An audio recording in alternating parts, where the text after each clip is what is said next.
Today I want to do something different, and I want to go through the two best, most underrated things you can do to live a healthier, happier lifestyle.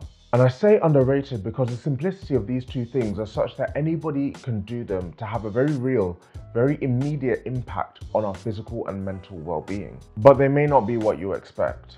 This isn't about getting abs or getting swollen, though what we're going to talk about will definitely help with those. This is about mental wellness and being the sort of people who have the confidence and emotional energy to form good relationships. It's about longevity and being the sort of people who'll be healthy enough one day to play with your grandkids. So without further ado, let's dive into the first one, which is walking. For anybody who doesn't exercise regularly and is looking to get into fitness, walking should be your first port of call. Before jumping on a pull-up bar or even going for a jog, those of us who consider ourselves inactive, i.e. you do less than 30 minutes of exercise a day on average, walking will be the lowest effort, highest reward activity we can do, and the incredible benefits of walking include reduced risk of cardiovascular diseases, improved bone density, decreased risk of diabetes.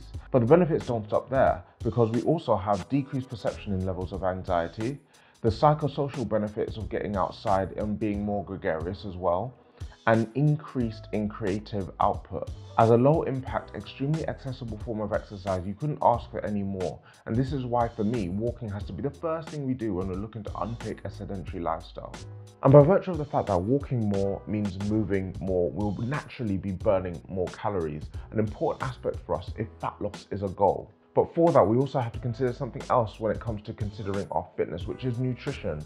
And that is why the second most underrated thing you can do in order to improve your fitness levels is to start eating vegetables.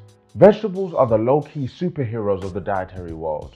And while fitness gurus drool over macronutrients, with the king of macros, protein, often getting the biggest spotlight, and rightly so, it is the micronutrients of our vegetables which will offer us the lowest hanging fruit when it comes to starting out.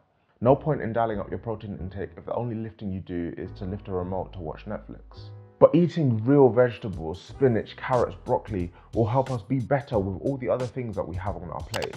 And I say vegetables very specifically rather than fruit and vegetables, because not only are vegetables significantly far more nutrient dense than fruits on average, they can do more to impact the main meals that we have throughout the day. You're just far less likely to have a dirty burger alongside your pile of home-cooked veggies. I've also deliberately not mentioned calorie counting. Eating fewer calories than you burn is the crux of fat loss, and there are benefits to understanding exactly what you're eating through a food diary.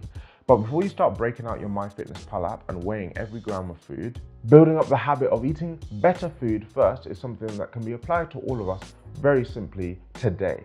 And while it's not one of the underrated things on here, I want to give an honorable mention to sleep. Sleeping well helps us mentally prepare for any challenge, and if we're looking to undertake changes to our habits, then a good night's sleep is a great foundation to build on. But crowd, when it comes to starting out in fitness, there are a lot of things I could have mentioned. Resistance training, mobility work, and managing overall stress levels come to mind. But when it comes down to it, we don't have to do anything grandiose to experience the sheer compounding benefits of walking more and getting better food through eating more vegetables. But if you want to see how I balance walking, eating well, and training with all other aspects of my life, then check out this video right here.